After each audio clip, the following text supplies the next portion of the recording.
Hey guys, welcome to the seventh part of Beginner's Path to Primavera P6. In this part, we will discuss how to set up a project using critical path method. As I have already told you in the program overview that you should go through all parts from 1 to 6 because they are prerequisite for the seventh part. They will provide you all necessary knowledge to understand the seventh video in depth. Now, first understand that what is critical path method.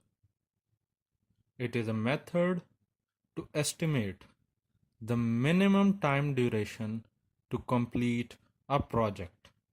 It helps to analyze your schedule using backward pass and forward pass technique. Now let's understand the critical path method using an example.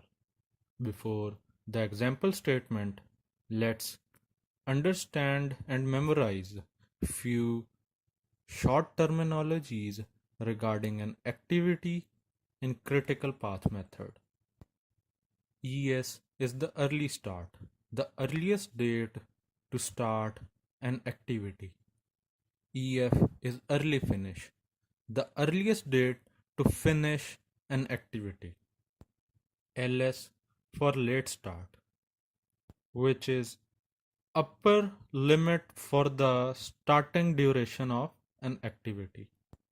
By this date, we have to start our activity in any case.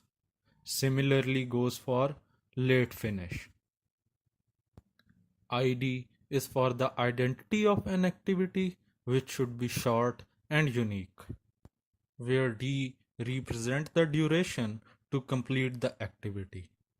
And in last, F, the float, which is actually a duration that an activity can be delayed. Here is the statement of example. We have three columns. First column represent activity name or ID. Second represent duration. The unit for duration I will take in days. Third, predecessor. Predecessor represents the activities which must finish by the start of an activity. This is the chart view arrangement of our statement. In this arrangement, you can see each activity is arranged in relation with their predecessor and postdecessor. And duration for each activity is written in the bottom of their respective blocks. For example, in case of activity A100 is 11. Let's consider the starting day of our project is day 1. And that will be definitely early start date for our three activities as shown on your monitor. Using the relation early start plus duration minus 1, you can calculate the early finish for that activity. Now, when we move to the second level, we can calculate our early start of second level activities using the relation EF for the predecessor activity plus 1. And similarly, using the early finish relation, we can find out early finish for these activities. Now here, in case of A1080 activity, there are two predecessors. Now we can calculate ES using the relation EF for predecessor plus 1. Remember, the value of EF should be the greatest among both predecessors. Again, using the same relation of EF, we can find out EF for both activities. Now, for the last activity, use same former technique to calculate the early start and early finish. Now, let's move to backward pass method to calculate late start and late finish for all activities. In this method, we will move from last activity to the first. In case of last activity, the late finish and early finish both are equal.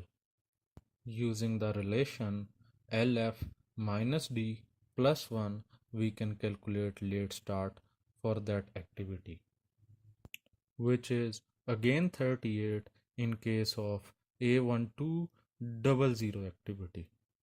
Now let's move to the next level. In this case, the late finish for both activities are equal to the late start of postdecessor minus 1. Using the same relation for LS, we can calculate late start for both activities.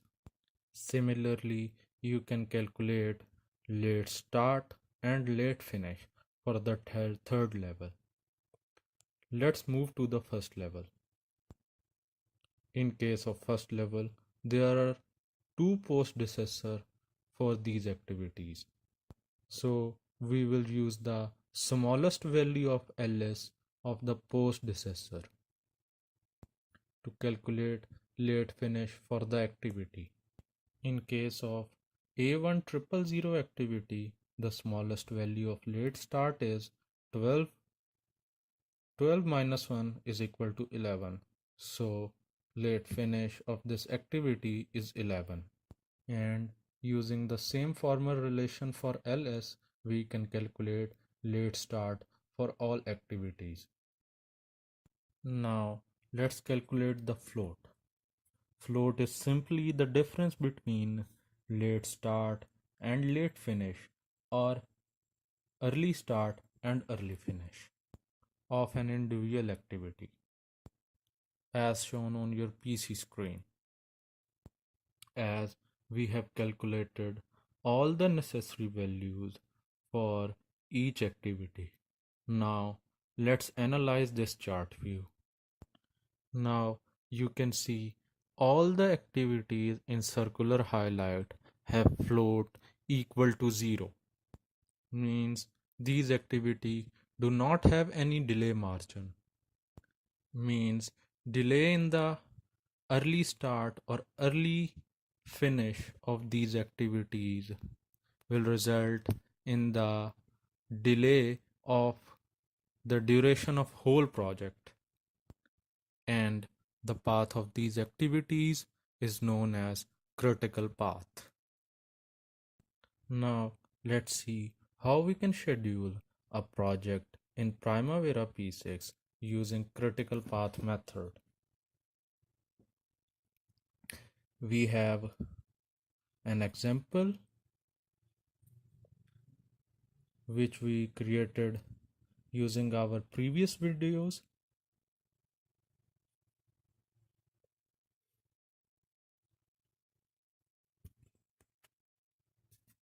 Our first step will be to add relationships. Go to the predecessors window.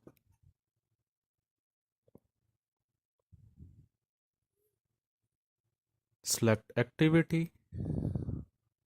Assign relationship. Mean assign their pre or postdecessor.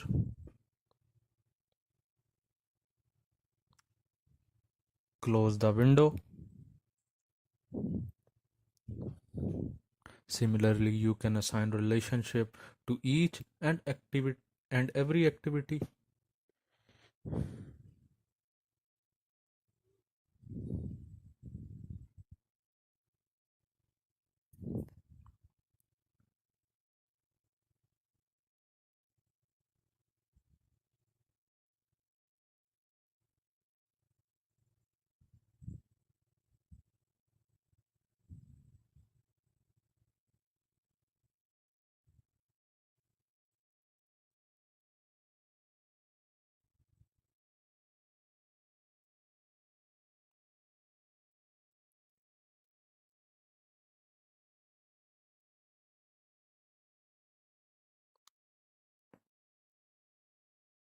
Now, second step will be to assign the duration.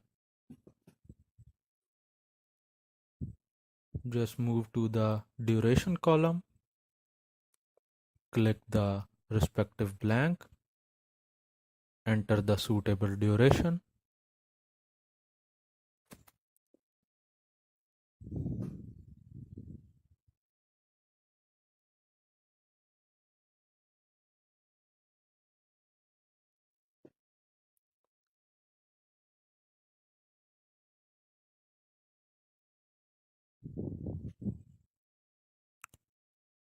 Now go to the schedule icon, press schedule the project.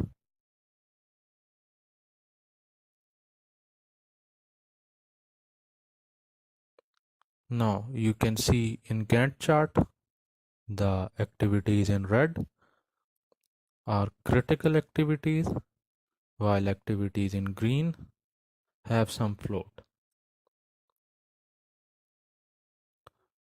But in our float column, see, we have our all float values in negative. That means we have some problem with our overall project duration. Actually, our whole project is of 1 month or 30 days, and float in negative means it is completing in 32 days. Now let's reduce the duration for a suitable activity to make float equal to 0.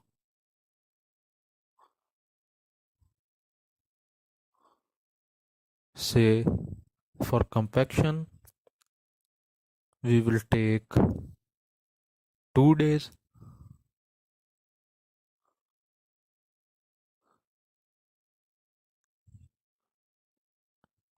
and roof slab binding and form work we will reduce a day.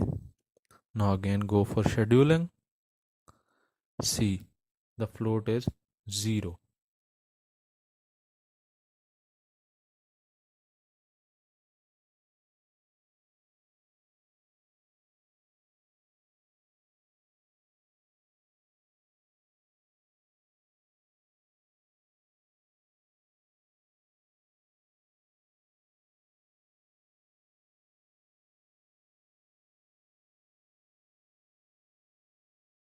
Please do promote my videos.